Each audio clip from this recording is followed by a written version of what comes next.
Have you ever watched a huge football match and heard the English commentators shouting, and you understood the excitement, but not all the words? Or maybe you want to talk about last night's game with friends or online, but you're not sure about the right words in English. You just think, goal, good, yay. Exactly. If that's you, then you are in the perfect place. Hi everyone, and welcome back to the channel. We're your hosts, Paul and Emily, and today we are talking about one of the biggest, most exciting events in the world to help you learn natural, practical English. That's right. We're going to use the FIFA World Cup as our textbook today. Whether you love football or you're just curious, this is a fantastic way to learn vocabulary that millions of people are using right now. So, in this video, we're going to break it down. We'll talk about the event itself, the key vocabulary you absolutely need to know, and then how to use it in real conversations, all in a simple, fun way. And we'll do it just by talking, like friends hanging out. Are you ready? Let's kick off. Okay, Paul, let's start simple. For our friends who might not know every detail, what exactly is the FIFA World Cup? Great starting point, Em. The FIFA World Cup is simply the biggest international soccer competition in the world. FIFA stands for Fédération Internationale de Football Association. It's the global governing body for the sport. And it happens every 4 years, right? Exactly. It's not every year like the Champions League. It's a special event that happens every 4 years, like the Olympics. The next one will be in 2026, and it's going to be in 3 countries, the USA, Canada, and Mexico. Wow, 3 countries. That's a first. So, teams from all over the world try to qualify. That means earn their place to play in the final tournament, which is about a month long. And the team that wins,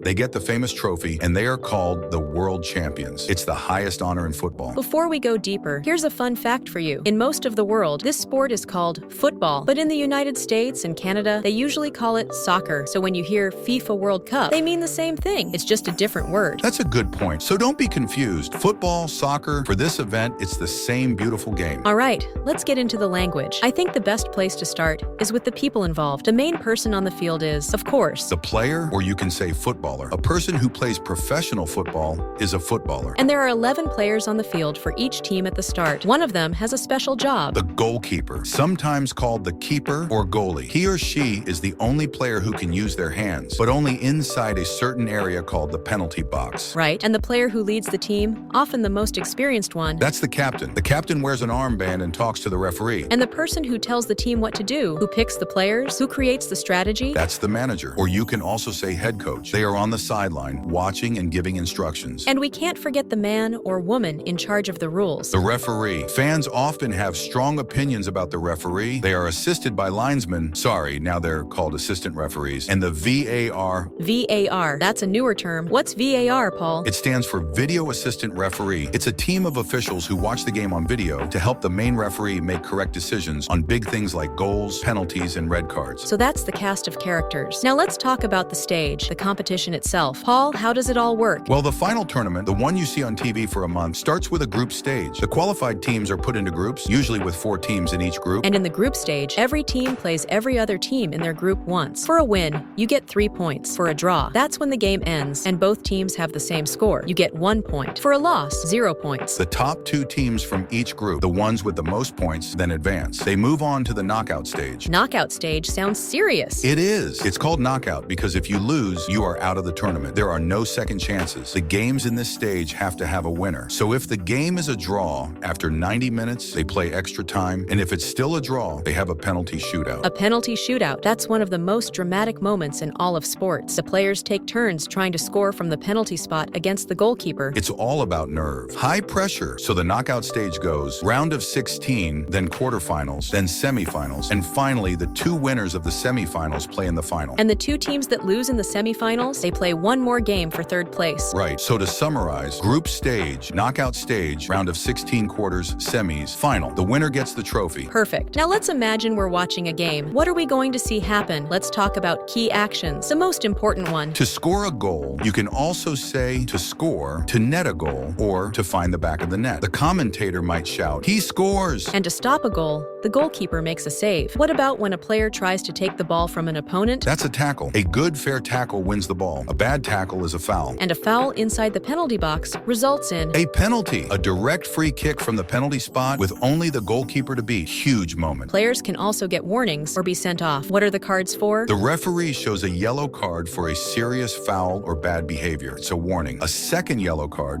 or a very serious foul, gets a red card. A red card means the player is sent off the field immediately and their team has to play with 1 fewer player. So you might hear, he's been shown a second yellow. He's off. Let's talk about the flow of the game. The game starts with a kickoff. When the ball goes out of bounds on the side, That's a throw-in. A player throws the ball back in with both hands. if it goes out behind the goal line, last touched by the attacking team, Goal kick. The goalkeeper kicks it from inside the box. and if it's last touched by the defending team, That's a corner kick. The attacking team kicks it from the corner. It's a great chance to score, especially if you have a tall player who is good in the air. you mentioned in the air. That's a good segue. Let's talk about how we describe the game. The commentary. Paul, give me some classic phrases you hear. Okay, for possession, Team A is dominating possession, or they're seeing more of the ball. For attack, they're on the attack. What a counterattack. That's when a team wins the ball and attacks very quickly. For defense, they're parking the bus. That's a funny idiom meaning a team is defending with all their players very deeply. For a chance, what an opportunity. He's one-on-one with the keeper. That was a sitter. A sitter is a very easy chance that was missed. And for general play, it's end-to-end stuff, meaning both teams are attacking. Very exciting. It's a midfield battle, or if it's boring, not much is happening. The game is stagnant. I love the idioms in football commentary. It's like a whole different language. Speaking of language, let's move from watching to talking. How can our viewers actually use this in conversation? I think the most common thing is simply giving your opinion on a match. Let's create a simple formula. You can say, I thought Team A played really well, especially in the first half, but player's name was the man of the match for me. Man of the match. That's the official best player of the game. You can also disagree politely. I see what you mean, but I actually think the referee made a big mistake not giving that penalty. Yes, or asking questions is a great way to start a chat. Did you see the game last night? What did you think of that second goal? Or predicting, who do you think will win the World Cup this year? My dark horse is Croatia. A dark horse is a team that not many people expect to do well, but they might surprise everyone. And after the tournament, you can talk about history. Maradona's goal in 1986 is the greatest World Cup goal ever, in my opinion. Or the 2014 final was so heartbreaking for Argentina. Heartbreaking. That's a great word for a sad, narrow loss. This vocabulary lets you connect with fans all over the world. It's a global language within a language. Okay, so we've covered a lot of words and ideas. Let's give everyone a few simple, powerful tips to remember all of this. Tip number 1. Focus on chunks, not just single words. Don't just learn tackle. Learn a strong tackle, a late tackle. He won the ball with a perfect tackle. Our brains remember phrases better. Tip number 2. Listen to English commentary, even for just 5 minutes. You can watch highlights on YouTube. Don't worry about understanding everything. Just try to catch 1 or 2 of the phrases we talked about today, like counterattack or save. Tip number 3. Start small in conversation. You don't need to give a full analysis. Just one sentence is a win. That was a great match. Or the midfielder played really well. That's enough to start. And tip number 4, use the World Cup as a calendar. Every 4 years, you have a natural reason to review this vocabulary and learn a little more. It's a fun, long-term learning goal. So here is your challenge for this week. We want you to do one of these 2 things. Option 1, watch a short 5-minute highlight video of any World Cup match on YouTube with English commentary. Write down 2 or 3 English words or phrases you hear that are about football. Just 2 or 3. Option 2, write 1 sentence in the comments below about football. It can be as simple as, my favorite player is Lionel Messi, or I think Brazil will win the next World Cup. We will read every single one. By doing this, you're taking this lesson from watching to doing, and that's how you really learn. We really hope you enjoyed this different kind of English lesson today. Learning English through your passions, like sports, music, or movies, is one of the best and most fun ways to improve. Absolutely. If you found this helpful, please give this video a big thumbs up. It helps more learners like you find our channel. And if you haven't already, subscribe and hit that notification bell. We make new videos every week to help you learn practical, real-world English in a fun and friendly way. A huge thank you for watching and for being part of our learning community. What topics should we use for our next video? Let us know in the comments. See you in the next video. Bye for now. Bye, everyone. Keep practicing.